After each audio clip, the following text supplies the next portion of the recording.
नितीन गडकरी यांनी पुन्हा एकदा रोखठोक मतभेद केला आहे। समाजात एकमेकांना लुटण्याचा प्रकार सुरू आहे। प्रवेशासाठी लाखो रुपये देणारा डॉक्टर पुढे काय करणार? शिक्षणाचे व्यापारीकरण झालं आहे, देशासाठी चिंतेचा विषय आहे, असे त्यांनी परखड मत मांडले आहे। आप उसको सुधारो कि मेरे एडमिशन के लिए जिसने 20 लाख रुपए लिए, पहले उस सिस्टम को सुधारो, फिर मुझे बताओ बोले ऑपरेशन के आपने कितने पैसे लेना। आता मग ते म्हणतात शिक्षक की मला तुम्ही पहिले माझे डीएड झालो, त्यांनी माझ्याकडनं 5 लाख रुपये घेतले, ते पहिले तुम्ही मला वापस करा आणि मग मला आदर्श शिक्षक म्हणून काम सांगायचं भाषण द्या म्हणा।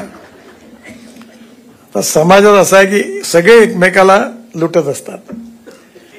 म्हणजे मी काय हे इलॉबरेट करत नाही, पण ज्याच्या हातात मिळतो तो ठोकूनच देतो।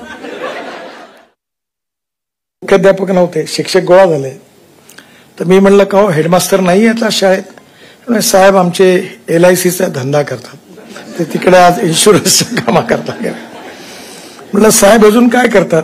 त्यांचा लाकडी फर्निचरचा व्यवसाय आहे म्हणलं अजून आजकाल रिअल इस्टेटचे काम त्यांनी सुरू केलं आहे। मी म्हणलं मुख्याध्यापक एवढं सगळं काम करतात, मग शाळेत केव्हा येतात?